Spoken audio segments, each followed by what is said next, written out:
Now, to be fair to Joe Scarborough, who is a Republican and was a Republican when he was in elected office, he loves austerity and he loves spending cuts that impact ordinary Americans. He loves the idea of work requirements for people who are so needy that they need to rely on SNAP benefits, a whopping $6 a day in order to be able to feed themselves. Everyone, welcome back. There will be some hot content in today's video. Anna Kasparian is no longer a recluse. She just attacked Joe Scarborough and MSNBC for their praise of Kevin McCarthy and their most recent debt ceiling agreement. Scarborough used words like bipartisanship and responsibility as if they meant that everything was settled, acting as though McCarthy was some kind of national hero. You'll see what I mean if you watched his ostentatious speech.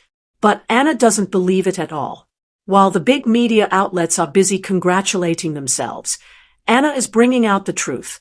She is highlighting how Republicans are still gaining ground on Democrats, how ordinary Americans are having to deal with the fallout, and how the media elites are trying to make it seem like a success even though the wealthiest people are still making money. If you've ever wondered why working people constantly seem to lose, why progressive voices are ignored, or why the news makes us all feel like we should be celebrating, this is for you. Remain in place. As we break it all down, you will definitely want to hear Anna's breakdown. Let's begin. You actually have in Joe Biden and here Kevin McCarthy, but you have a Democratic president and a Republican Senate and now House that have worked together in pretty historic ways over the past year and a half, getting bipartisan legislation.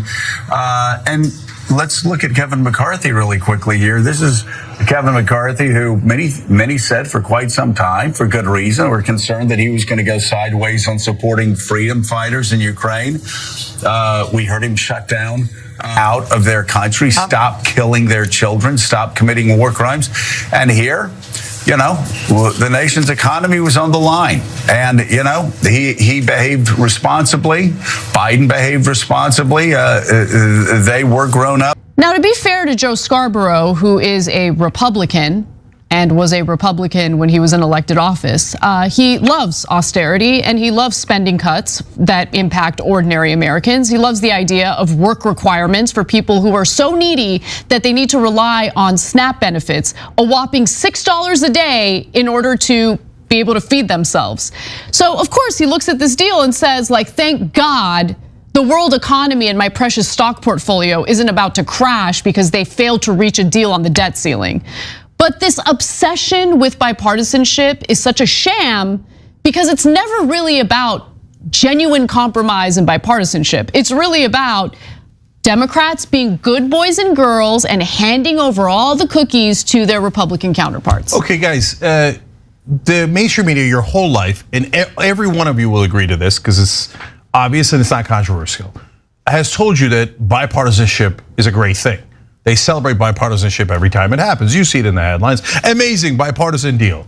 They never say like terrible bipartisan deal. Unfortunate bipartisan deal. I've never seen it in my whole life. Neither have any. In the most recent debt ceiling agreement between President Biden and House Speaker Kevin McCarthy, Republicans essentially got what they wanted, while Democrats had to defend what was left over.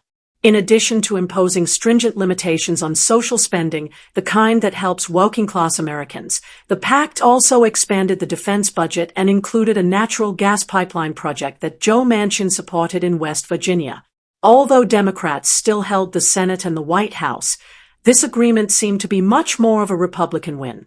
Meanwhile, former Republican Joe Scarborough of MSNBC rushed to praise McCarthy.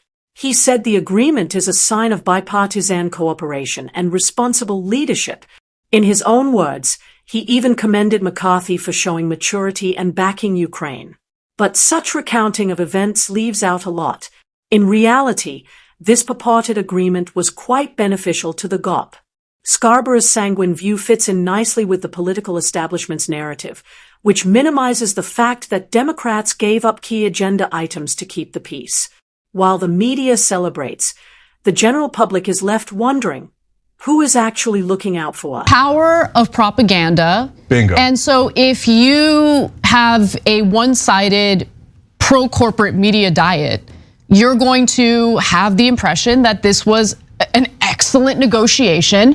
Joe Biden's a real deal maker here, right? I mean, he's so incredible with how he was willing to work and compromise with Republicans, but understand that Republicans did not compromise with Democrats at all. Like, again, everything that the GOP wanted, they got in the first round of negotiations. And now you have the, more extreme elements of the Republican Party engaging in the theater, complaining about how they allegedly didn't get everything they want, because after the first round of, whatever happens in Congress happens this week, right, where they vote on it, if it doesn't get passed, well, then Democrats will turn around and give Republicans more cookies. Guaranteed. There's a 0% chance that this is the last deal.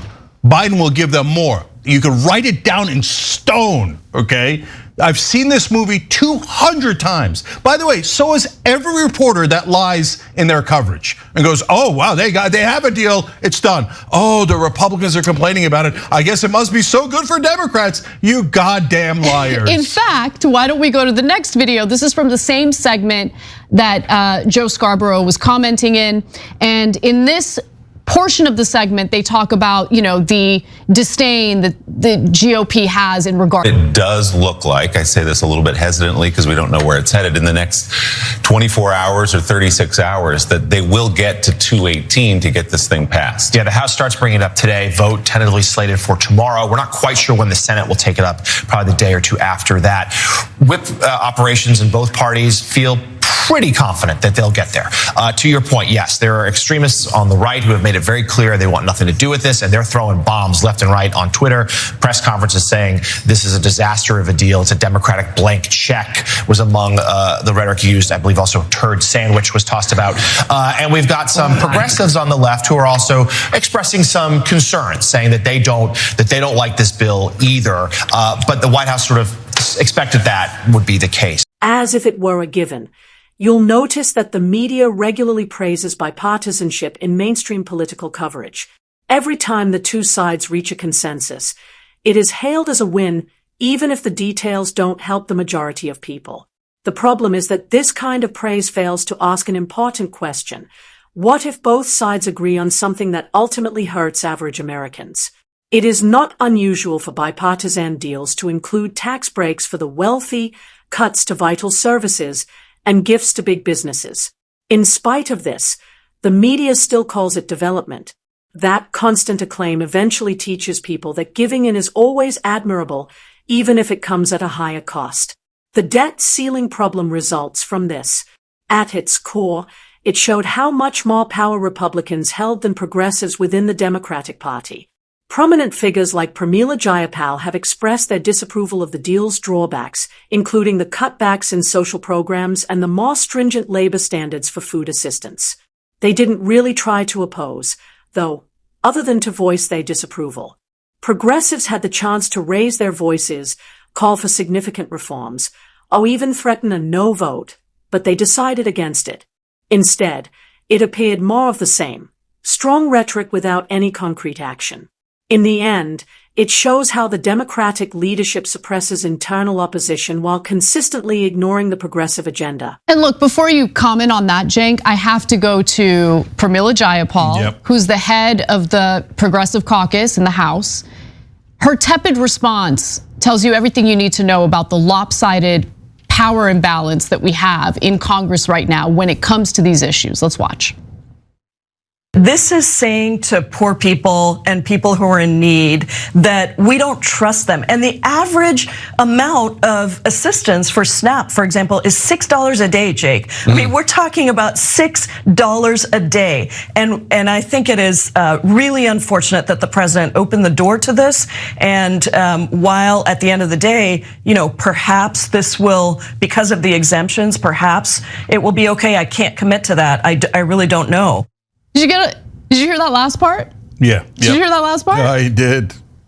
Yeah. All right. So she says, like, this is unacceptable. Okay, great. Then no problem. Don't accept it. Right. Why don't you just vote against it? Right. You're not gonna do that, are you, Jayapal? Because God forbid you should ever use your power. The progressives in Congress have given away all their power because they refuse to ever vote no. Whatever Biden says, they do. They all kneel. They all bow immediately. You just said it was unacceptable. So why are you accepting it? And you've been saying it's unacceptable the whole time. Every provision you said was unacceptable. But at the end, what are you going to do, Pramila Jayapal? You're going to accept it. And guys, look, the only way that they avoid the Republicans getting even more out of the deal, which Biden wants them to do, right? He wants there to be more drama, more et cetera, is that they're going to get a couple of Republicans that are with McCarthy and a whole bunch of Democrats to vote together, right? So they're going to need the progressives, and if they don't need the progressives, then the progressives will do a show of like huffing and puffing and vote no, full well knowing they don't need the votes, okay? Right, so that's how this theater is played. Real quick, so, look, let's be fair. You're asking, well, what do you plan on doing, Pramila Jayapal? Well, this is all we know so far, and I don't think it's gonna extend any further than this. Progressive Caucus Chair Pramila Jayapal says the Congressional Progressive Caucus is taking a formal whip count. Ooh. They're doing a formal whip count, everyone, Okay. to determine whether or not the CPC will take an official position on the debt ceiling bill. You're wondering if you should take a progressive position on them cutting $30 billion from the COVID funding relief, $20 billion from the IRS budget, giving Manchin the dirty pipeline deal, extending the energy deals, drilling all over the country and expediting it. Right. We get absolutely nothing. They cut spending. They pay go on executive action. We get literally nothing out of it. The Republicans get everything they wanted and then some out of it. And you're considering whether you're going to say progressives are theoretically against it. Wow, I didn't know you were going to be that tough, man. Ooh. Hats off, hats off. Okay, and Joe Scarborough likes the deal. You know why? Because Joe Scarborough is a Republican. Yep. He's a former Republican congressman, but he never said he left the Republican Party. He just doesn't like Trump. By the way, he used to be great friends with Trump, including when the first time Trump was running for office. Joe Scarborough hasn't changed his positions. Right. He's a Republican, but MSNBC has gone so right-wing that Republican looks at home at MSNBC. In Washington, a Republican is the idea of. Let's be honest, a significant amount of the Republican outrage over this debt ceiling deal was purely symbolic. Simply put, it was political theater. The most radical voices on the right pretended to be outraged, as if they were protecting conservative values. However, they knew behind the scenes that the agreement benefited them. Democrats, meanwhile, kept giving the idea that they were prepared to back down as soon as Republicans voiced their displeasure. As Democratic leaders congratulated themselves on avoiding a crisis, each round of discussions pushed the packed maw to the right, making it easy to foresee the outcome. The situation was exacerbated by the media's involvement in creating the story. Joe Scarborough, who is clearly more conservative in his beliefs, is still used by left-leaning media organizations like MSNBC. These media outlets have the same wealthy donors as the politicians who are arranging these deals, and their coverage proves it. Declaring this debt ceiling arrangement a success is not factual journalism. Rather, it is political elite public relations. It is not the facts that are being protected, but the interests of the wealthy. Instead of accurate news, we're getting a steady stream of feel-good nonsense designed to silence us.